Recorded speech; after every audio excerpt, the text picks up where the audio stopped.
Caso clínico de um hospital público, do Hospital Universitário Antônio Pedro. É um paciente do sexo masculino, de 42 anos de idade, que iniciou um quadro de insuficiência cardíaca em junho de 2018, um ano de evolução. É um quadro clássico, com dispneia, edema, e em julho, ele foi internado por insuficiência cardíaca, com um quadro congestivo, modelo quente e congesto, e respondeu bem ao tratamento nessa hospitalização, e ele passou a ser acompanhada por uma médica de fora do hospital, e que conduziu esse paciente por um ano, e depois ela solicitou vaga para acompanhamento no Antônio Pedro, que foi recebido um ano após a abertura desse quadro clínico dele. Bom, de história pregressa, esse paciente tinha hipertensão arterial, diabetes mellitus e uma história de alcoolismo que ele tinha parado, parou de beber há 4 anos. E eu formatei aqui algumas perguntas, Nilson, mas você fica à vontade aí para perguntar outras coisas que você queira. Então, qual a provável etiologia desse caso e que exames iniciais vocês solicitariam? Ok, quem quer começar de vocês? Essa coisa da etiologia é interessante, porque nem sempre esse paciente segue o livro, né? Ele tem uma etiologia, ele é multifatorial. Se a gente for ver a apresentação clínica, é um caso de insuficiência cardíaca direita e esquerda, parece até que tem um predomínio de direito, doente com muita congestão venosa, edema de membro inferior, edema que chega até a bolsa escrotal, enfim, mas que tem diabetes mellitus, uma causa importante de cardiomiopatia. A gente tem que lembrar que a fisiopatologia da cardiomiopatia diabética tem tido novos elementos para explicar, ou seja, não precisa ter doença da macro ou da microcirculação, só o diabetes descompensado leva à disfunção ventricular. Ele tem a hipertensão, o que eu acho menos provável, porque precisaria de uma história natural, uma evolução maior, né? Muito novo, passado pelaquela fase de disfunção ventricular esquerda para chegar na direita. Agora, ele tem o alcoolismo, que o Humberto não quantificou, mas eu estou julgando aqui ser importante, que seria uma forma de agressão de todos os ventrículos, enfim, e levar à disfunção sistólica grave. Então, a sua hipótese seria uma cardiomiopatia alcoólica? Alcoólica agravada pela diabetes e pela hipertensão como fatores aí. Ricardo e o Aguinaldo concordam? Concordo. Sim. Ricardo, sim. Então, segue adiante. Que exame solicitaria? Agora, vamos tocar no exame, então. Então, Ricardo, exame básico que você começaria a tratar esse paciente? O exame principal seria o ecocardiograma. Tá. O eco para definir se é disfunção sistólica, diastólica, se é disfunção das duas. Embora a tua expectativa de quê? Sistólica ou diastólica? Sistólica. Sistólica, por quê? Pelo cenário clínico, pelo quadro clínico, pelo exame físico do paciente.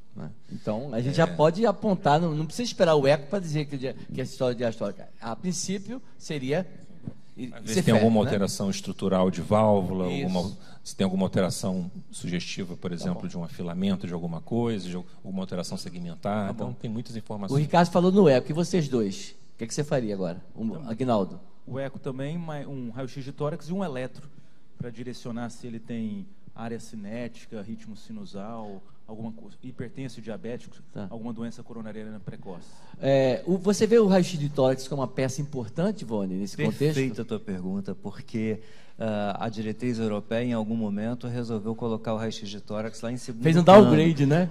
Há 2 semanas atrás, nós tivemos um caso na UF, na sessão da UF, Humberto sabe muito bem, e que o diagnóstico saiu pela radiografia do tórax, doente com sinais de restrição. Obviamente, tinha uma pericardite constrictiva, fácil de ver toda a calcificação no perfil da radiografia. Matava-se pela radiografia. Tanto que quem apresentou, espertamente, guardou a radiografia e só mostrou no final. No final. Mas, enfim, a radiografia tem o seu papel, não só para descartar a doença pulmonar associada, mas em muitas vezes ele define algumas coisas. Então para levar para casa, né, Ricardo? Porque tem muita gente jovem aí, tem umas pessoas de cabelo branco, não. Mas os residentes não estão pedindo radiografia do tórax dos pacientes. É uma coisa que me preocupa muito, sabe, Humberto, em relação a isso. Agora vamos falar mais, falou radiografia. Aguinaldo, mais algum exame? Não, eletro, raio-x e ecocardiograma. E ecocardiograma. Agora claro que o laboratório está nesse pacote também, né? Não vamos perder tempo no laboratório, né? Vamos até para avaliar a função renal, que é importante? Laboratório? Não, isso não. Não, eu vou mostrar, mas esse aqui, só lembrando que isso foi antes dele chegar a gente, né? Não tem muitos detalhes anteriores. Bom. Mas deixa eu fazer só mais uma pergunta aí, para a gente estender em termos ainda de exames. Alguém faria coronariografia? Hipertenso, nesse momento? Sim, só... Ele está em insuficiência cardíaca, compensado, depois foi deshospitalizado, já está considerando a compensação do paciente. Na investigação... Devolvo a pergunta para você, ele tem angina pectoris? Não tem angina. Ricardo, você faria? Sem angina? Com angina é classe 1, sem angina é 2A. Sim. E a gente tem feito sistematicamente coronariografia em todos os doentes com cardiopatia dilatada. Por Você quê? faz? Faço. Por Então, que eu faço? Mas deixa eu me defender. Tá. Porque mesmo em pacientes que têm alteração segmentar ou, por exemplo, alteração de hipocontratividade difusa, isso não tem nenhuma correlação no doente crônico com doença isquêmica. Então, às vezes engrana muito. Não só o dado do eco, como cintilografia com área de alteração segmentar com doença coronariana ou sem doença então coronariana. Então você faria coronariografia ou angio-TC? Coronariografia. E aí, Aguinaldo? É um doente diabético nessa história toda, a gente não, né? A hipertensão nem tanto, mas diabético e hipertenso. Ele tem fator de risco, para definir, não agora no momento, depois, quando ele estiver mais compensado, mas talvez uma angiotomografia. Ele é muito novo. Talvez, ou o que é que você faria? Uma talvez, deixa na dúvida. Uma angiotomografia. Ele é muito novo, tem uma miocardiopatia global, biventricular, com 40 e poucos anos. Para ele ter uma etiologia isquêmica, ele deveria ter algum sinal a mais, alguma acinesia, repercussão eletrocardiográfica, se fosse... Então você faria uma angiotomografia? No máximo. Vônei, angio-TC, coronário ou nada? Não, nada. Nada. Nesse momento, nada. Por quê? Porque falta ainda dados aí clínicos para a gente poder, de fato, ver se tem a probabilidade elevada de doença coronária por trás dele e se ele já não passou o tempo. Se é um doente que está todo remodelado, cheio de fibrose, não sei. Ele me passa a imagem de que é um doente muito grave, né? Não sei ainda. Não vi nem o eco ainda. Não viu nem o eco. Então vamos seguir? Ou quer mais alguma coisa? Só um comentário. Eu também, no começo, eu pedia coronariografia para quase todos esses pacientes. Mas depois de tanto CAT branco, hoje eu faço mais do que eu vou nem tenho feito. Mesmo com esses fatores de risco, diabetes, hipertensão, pedia, vinha coronária... Deixa eu fazer uma pergunta para a plateia. Se não tiver Deixa eu fazer uma pergunta para a plateia. Sempre soberana. Angina, quem faria coronariografia nesse paciente, levanta o braço. E quem não faria... Caramba, hein? Olha só. E, Ricardo, você perdeu, hein? Perdeu, hein, Ricardo? O Vônei ganhou essa história e o Humberto e o Aguinaldo ficou aí, meia boca, coisa e tal. Vamos lá. Bom, esse é o ecocardiograma da época, certo? Feito em julho de 2018, certo? Uma fração de ejeção bem reduzida, caracterizando uma insuficiência cardíaca como fração de ejeção reduzida, 16%. Posso ir adiante? Pode. Tudo bem? Fração de ejeção 16%. A coronariografia já mostrou a ausência obstrutiva. Isso, na ocasião, quem estava acompanhando ele fez uma coronariografia e já matou a pau, já resolveu o nosso problema aqui. Então, coronárias livres de lesões obstrutivas. Né? Então, bom, com esse exame aí, antes da medicação, com essa coronariografia, a hipótese fica de qual, Aguinaldo? Provavelmente é uma miocardiopatia alcoólica. Alcoólica, né? Todo mundo concorda? Você concorda, Ricardo? Deixa eu... Hein? Nós vamos mostrar já já. Vamos mostrar já já. Ei, olha, vamos mostrar já já. A plateia está reclamando, não mostrou o eletro, mostrou a coronariografia, não mostrou o eletro. É porque isso está vindo na ordem cronológica. Não tenho, dessa ocasião, não tenho o eletro. Ele vai chegar lá no ambulatório ainda. Eletro, ele vai chegar. Ele está vindo ele está seguindo a cronologia. O saquinho de exame não tinha eletro. Totalmente a favor. Até para ver a frequência cardíaca, né? A gente está falando de vibradina, frequência cardíaca, não mostra frequência Vamos chegar, cardíaca. ainda não chegou na consulta lá. Deixa eu perguntar para vocês, mesmo com essa história dele tendo parado há 4 anos, o que você... O quê? A gestão de álcool dele, ele, há 4 anos ele... Isso ele não parou. muda alguma Vocês acham coisa? que consideraria você ainda... que é um especialista, não tem história de alcoolismo. Não muda, o que muda é a questão do prognóstico. Cessar o etilismo é a coisa mais importante para mudar a história natural da cardiomiopatia alcoólica. Agora, a fibrose instalada está instalada. É uma cardiomiopatia, quando ela é grave, é uma destruição maciça do músculo. É aqueles doentes que têm um eletro, que seria muito importante ver, aqueles eletros, né, com QRS, com amplitude diminuída, com aquele padrão QS que lembra infartos, né, antigos, enfim, evolui com muita fibrose. Então, acho que é alcoólica e ter parado não exclui, não. Bom, todo mundo concorda, vamos embora. Ok, então vamos lá. Bom, cadê o eletro? Isso foi o exame, a medicação. Você quer que eu pule aqui? A gente pula e vai para adiante. Quer que pule, Pereira? Hein? Segue, concordou com você. Hein? Dê uma chance a você, vamos lá. É só para a gente poder abordar, porque ele já chega para mim medicado, né? Então, senão a gente não sei o que é. Aqui é para discutir, aproveitar para discutir o tratamento inicial da insuficiência cardíaca. Perfeito, tá bom, vamos embora. Que medicamento prescreveria nesse momento, Ricardo? Bem, eu não sei como é que está a pressão, como é que está a frequência cardíaca, só sei que ele está demasiado. Que ponto. Tá congesto, vamos lá, né? Então vamos lá, deixa eu te dar... Congesta e tem que ganhar diurético. Então vai lá, 120 por 80 e 80 de frequência, vai lá. Perfeito. Então, só apenas com congestão e com sinais vitais, digamos assim, dentro da normalidade, ele teria que tomar o tratamento clássico, a tríplice, né? Um IECA, preferencialmente, se for intolerante, um BRA, um beta-bloqueador e um antagonista mineralocorticoide. Isso para começar. E mais o diurético. Tá. Agora deixa eu perguntar para o Aguinaldo. Aguinaldo, você faria logo o beta-bloqueador de imediato com esse doente ou aliviaria um pouco a congestão? Ele secar Existe alguns conceitos aí. Você começaria primeiro o IECA, o BRA e o diurético, é isso? Diurético, eu esperaria ele secar um pouquinho para depois introduzir diurético. Não vejo benefício agora nesse momento. Seca ele um pouquinho, espiro associada e vasodilatador, inibidor de ECA para ele. Tá. Você faria inibidor da ECA, né? Inibidor da ECA. Inibidor da ECA. Por quê, Vone? Inibidor da ECA primeiro? Os estudos todos foram feitos com os inibidores da ECA. Essa coisa de transpor para BRA não é recomendado, especialmente o losartano, que é o que tem feito aí, né? Então, na verdade, a preferência é o inibidor IECA, da né? ECA. A diretriz coloca isso muito. Aliás, todas as diretrizes colocam isso e a gente continua usando losartana nesses doentes. Já notou isso? Porque tem no SUS, exatamente isso, né? Mas é o IECA. Mas no SUS também tem nalapril e as pessoas não usam, né? Tem, é verdade? Tem dados com valsartana e candesartana, né? Mas sim. Mas se você considerar as diretrizes todas... que talvez, de uma maneira indireta, a redução de mortalidade fosse maior com o IECA. Tá. Enfim, Ricardo, você começaria o beta de imediato ou eu faria isso que o Aguinaldo colocou? Na verdade, o doente já estava medicado, não é isso? Não, mas ele perguntou como é que... Isso aqui é só para discutir o kit inicial o do doente tratamento. com muita congestão, eu não faria beta de cara, exatamente como o Aguinaldo faria. Tá, então, uma outra mensagem para poder levar para casa seria essa, né? Vamos lá? Então, vamos adiante. Bom, aí, agora sim, ele dia 13 de maio, esse é um caso recente, foi maio, no início do mês passado, ele fez a primeira consulta, ele já chegou muito melhor, ele chegou bem compensado, sem sinais de congestão, certo?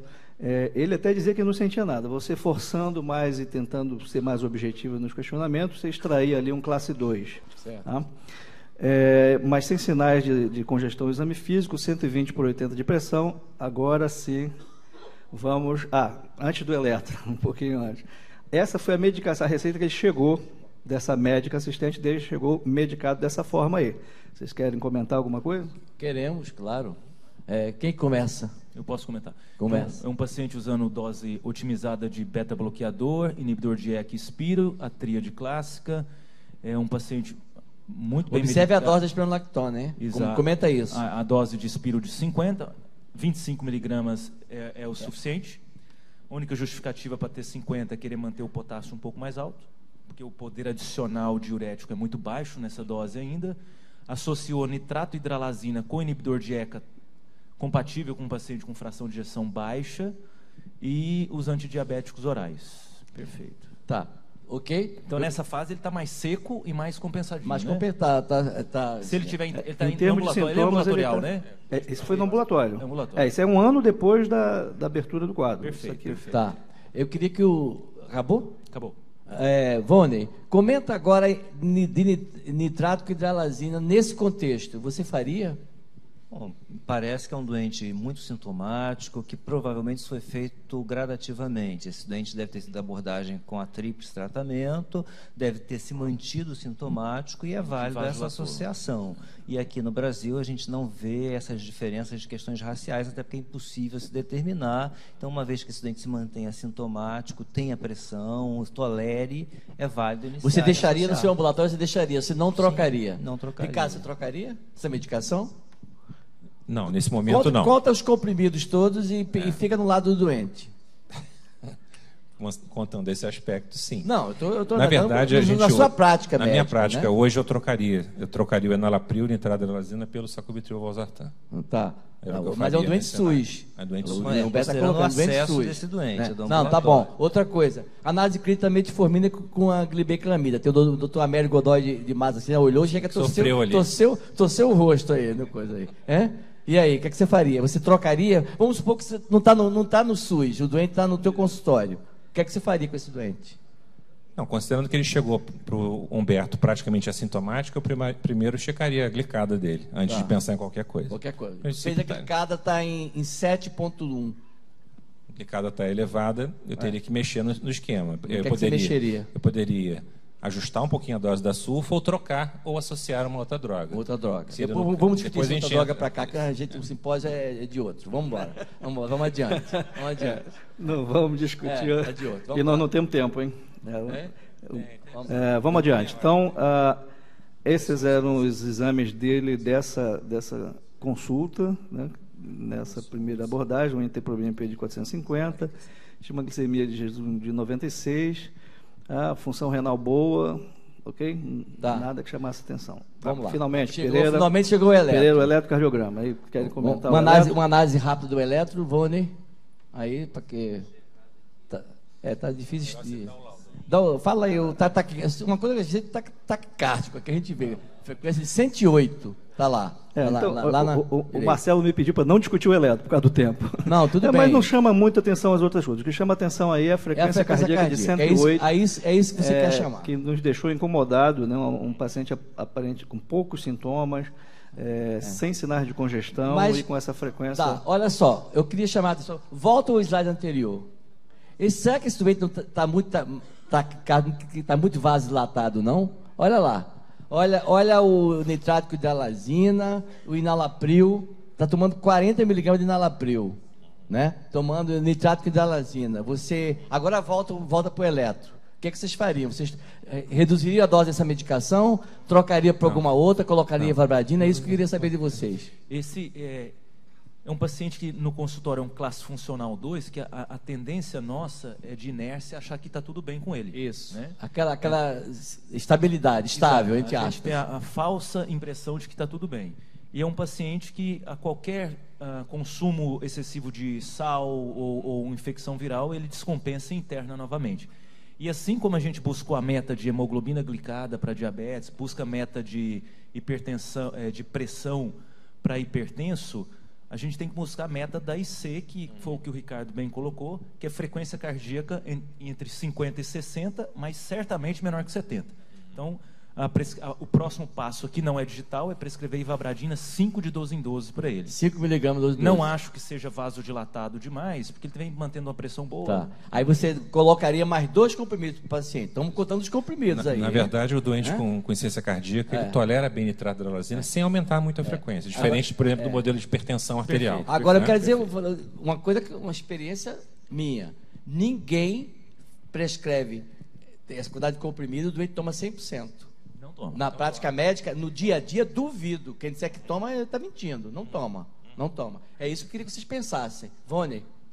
Acho que é o racional ser lógico. A adesão terapêutica é tudo em insuficiência cardíaca. Foi 46% dos nossos doentes do brief foi por uma adesão terapêutica, né? E você acrescenta 6 comprimidos por dia no esquema nitrato hidralazina. Então, se houver a possibilidade de trocar para sacubitril valsartano, eu acho que seria, né? Trocaria aí uma boa troca, né? Exatamente. Então, você faria uma economia de comprimidos e também a comodidade posológica. Olha só, você tiraria o enalapril, tiraria nitrato, hidralazina, e você conseguiria colocar mais 2 comprimidos só.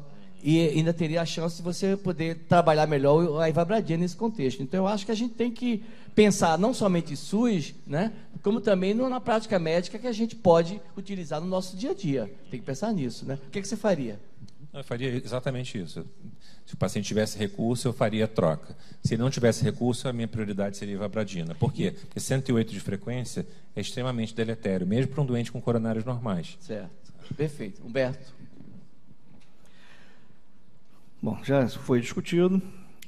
Só dando um dado a mais, agora, por acaso, a gente não faz de rotina a ecospirometria, mas ele acabou entrando em um protocolo de pesquisa de uma outra coisa lá, do Pablo, e ele tem esses dados aqui. Então, ele foi, pela classificação do New York Heart Association, era um classe 2, mas o VO2 de pico dele na ecospirometria foi 15, certo? Isso coloca ele aqui na classificação C, de Weber, né? Que equivaleria a um classe 3, então 10 a 15 seria o C. Então, o Aguinaldo chamou a atenção, né? Em termos de sintomas, às vezes se engana, né? Parece que o doente está muito bem, mas às vezes, quando você objetivamente avalia por uma ecospirometria, assim, não é tão assintomático, né? Tá? Beto, deixa eu fazer uma pergunta para eles. O seguinte, você trocaria o beta-bloqueador, o doente que, pelo efeito alfa, que pode estar caracterizando esse paciente, você experimentaria trocar para outro tipo de beta-bloqueador? Eu não. Não. Também não. Não. Roberto, também não. Trocaria. Agora vamos para a plateia. Tá, Alguém trocaria o beta-bloqueador desse paciente para tentar otimizar um pouco essa frequência cardíaca, tentar reduzir? Não, ninguém. Então, sempre soberana, né? Vamos embora. Então, eu vou passar rapidamente para a gente poder discutir por causa do tempo. Tá. Então, o limiar anaeróbio dele também era alterado, né? Era abaixo, o normal acima de 40, o dele era 38. A VSO2 slope não estava normal. O pulso de oxigênio tinha alteração também, que é um equivalente ao débito sistólico no esforço, da forma de platô, 65% do previsto. E ele tinha esse dado também autonômico aqui, que ele não caía muito a frequência cardíaca no primeiro minuto pós-esforço. Né? De 106 no pico, cai 5 batimentos só, e normalmente acima de 12 é o que se espera, e isso tem sido colocado como um fator prognóstico, essa frequência de recuperação no primeiro minuto. Então, como sugerido aqui, nós reduzimos a dose de 50 para 25, o nosso medo é hipercalemia, né? Mas mantiveram o hidrazílico nitrato? Mantive tudo como estava, né? O mexigo doente estava bem.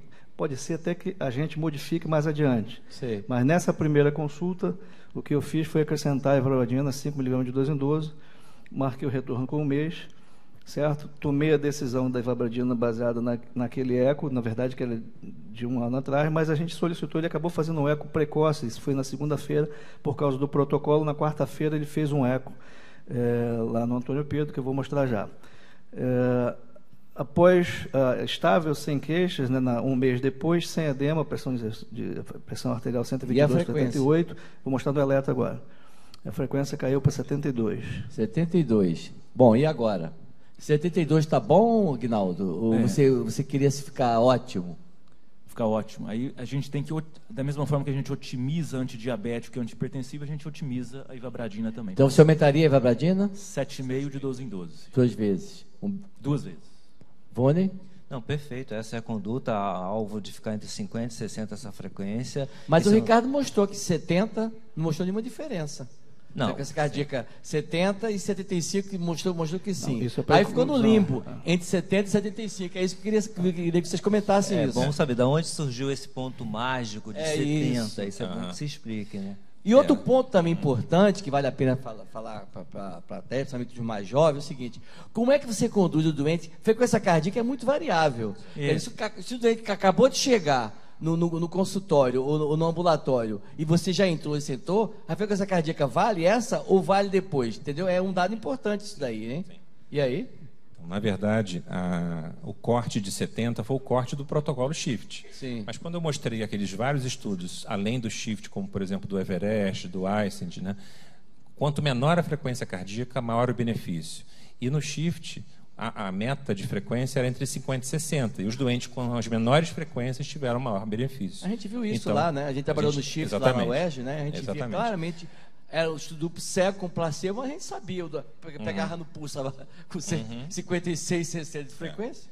Então, eu faria exatamente o que os dois... E esse doente, ele tem sinais de ativação adrenérgica, ele tem sinais aí de disfunção autonômica, então é o doente de maior risco de mortalidade, de morte súbita. Então, é esse doente que tem que se perseguir essa meta de realmente reduzir a frequência cardíaca. Reduzir a frequência.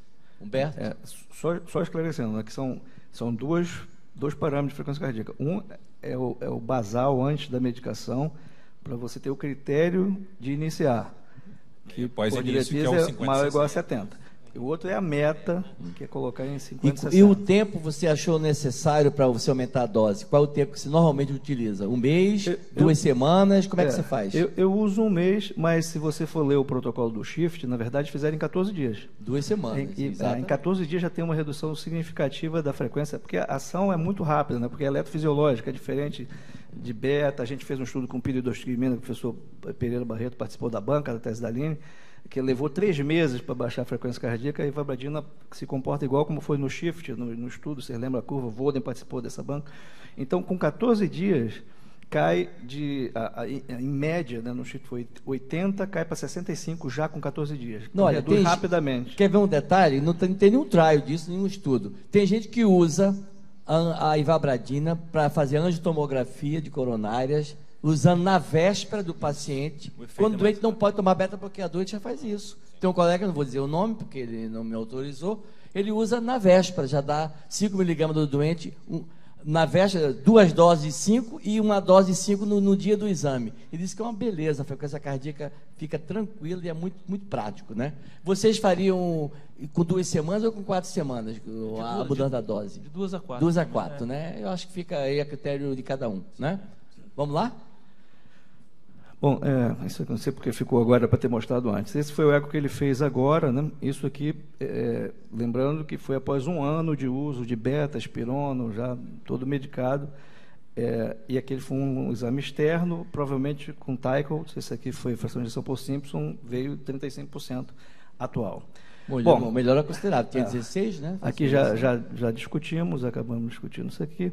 Então, só para mostrar aqui os dados do SHIFT, né? Então, no SHIFT, na verdade, o protocolo foi, como está demonstrado aí, após 14 dias, certo? Da dose de 5 mg 2 vezes ao dia, se o paciente não atingisse a meta entre 50 e 60, era aumentado para 7,5 2 vezes ao dia. 2 vezes ao dia. E se a frequência estivesse abaixo de 50, isso era reduzido para 2,5, 2 vezes ao dia. Ok? Ok. Vocês já reduziram dose de ivabradina de 7,5. Como é que vocês fazem? Vamos supor, usou 7,5 2 vezes por dia, o doente voltou com 55 de frequência. O que é que você faz, Agnaldo? 55 de frequência sem sinais de baixo débito, eu deixo. Você deixa? Vone? Se tiver sinais de baixo débito, tem que reduzir, né? Sim, mas se ele tiver assintomático? Não precisa fazer nada. E tem que ter cuidado só com interações medicamentosas, porque esses doentes eventualmente precisam de usar alguma outra medicação, imidazólicos, antifúngicos e tal, que tem interação. Mas aí é com todos os outros, né? O Ricardo muda? Então tem frequência cardíaca. Às vezes o doente quer essas maquininhas infernais, né, digitais. Aí, eu estou com a frequência cardíaca muito lenta, meu pulso está muito baixo, minha pressão está 9,5 por 7, 10 por 7. E aí, está tudo bem? Sente alguma coisa? Não sinto nada, então não precisa fazer nada. Deixa como está. Aí eu digo para o doente, foi de propósito mesmo, que você precisa fazer isso, coisa e tal, de coração precisa trabalhar melhor. Enfim, vamos lá? Acho que eu concluí já aqui. Então, ele, na verdade, ele teve essa primeira consulta de retorno, estava com essa frequência de 72, foi aumentado, foi aumentado para 7,5, certo? De 12 em 12, como vocês sugeriram, e agora eu estou aguardando o retorno dele, né? Vai voltar daqui a 1 mês, não deu tempo da gente preparar, foi um caso recente. Tá? Ok, muito bom, cara, muito bom caso. Eu queria que vocês fizessem as considerações finais de vocês, a mensagem final. Fala um pouquinho da ivabradina, dos efeitos visuais. O que é que você tem encontrado na tua prática? Você encontra isso com frequência? Não. Você acha que é dose dependente? Acho que sim. Acho que sim. Mas não tenho visto na prática clínica a ponto de interferir na prescrição, não. Na prescrição, não. Vone? É descrito em torno de 10%, 14%. Eu me lembro de um caso do Antônio Pedro, que é do ambulatório do Humberto, que teve, mas foi transitória, a doente tolerou depois, e depois sumiu. Não foi isso? Foi o único caso que eu me lembro lá. Ricardo? O primeiro protocolo com ivabradina que a gente participou lá na UERJ, o doente até tinha uma avaliação com o oftalmologista, né? Por causa desse medo. Existia um medo, uma receita muito grande, mas no início a gente não teve nenhum caso. Não teve mais. É impressionante como isso. Eu tenho muitos pacientes que usam ivabradina, eu só tive um caso que realmente apresentou e eu tive que suspender, que o doente não conseguiu, mesmo com a dose mais baixa. Mas foi o único caso em centenas de pacientes que tomam ivabradina. Humberto, você já teve? Isso que o Vô comentou, teve um caso, mas tive uns escotomas, alguma coisa do tipo, e transitórios. Depois sumiram com a dose de 5, 2 vezes e sumiu. Ok, então eu acho que nós temos 50 segundos ainda para poder falar alguma coisa. Qual é o doente ideal para a ivabradina? Acho que a mensagem que fica é procurar o alvo terapêutico na IC, que é a melhora do sintoma, e buscar a frequência cardíaca mais baixa. O paciente ideal é aquele paciente que usa a dose otimizada ou tolerada de beta-bloqueador e que mantém uma frequência cardíaca maior ou igual a 70, em ritmo sinusal, sem marca-passo. Vone? Quem não deve usar. Quem não deve usar? Quem não deve usar, quem tem FA, quem tem marca-passo dominante, né, o tempo inteiro, grávidas, lactantes, enfim, são algumas situações bem excepcionais. Ok. Ricardo? Acho que a mensagem final é a questão de ter a frequência cardíaca como um alvo num paciente com IC, que é uma coisa que a gente não tem esse hábito de pensar. Negligencia um pouco, né? Não só... A gente nem sempre, mas eu digo de uma maneira geral, né? Por exemplo, quando o paciente hipertenso chega no consultório com 180 de sistólica, o cardiologista automaticamente ajusta o medicamento. Okay. Mas se ele tiver com 12/8 batendo a 80, a gente não faz nada. Muita gente não faz nada. Então, acho que ter a questão da frequência cardíaca como um alvo é fundamental para quem trata em ciência cardíaca. Humberto, alguma mensagem final? Não, só lembrando aqui que isso é investigacional, né, mas tem surgido agora, acho que o Ricardo já comentou isso, alguns relatos aí esporádicos de redução de frequência, mesmo na fibrilação atrial, né? Então, tem um questionamento se parece que os canais de sódio que regulam esses canais IF, parece que eles também estão presentes no NO-AV. Mas isso não é recomendação de guideline, são casos... Isso é investigacional, né? Bom, então... Ok, eu queria agradecer muito a vocês pela presença, agradecer à plateia pela parceria que nos ouviram e a Servier em especial por proporcionar esse momento com todos vocês. Obrigado.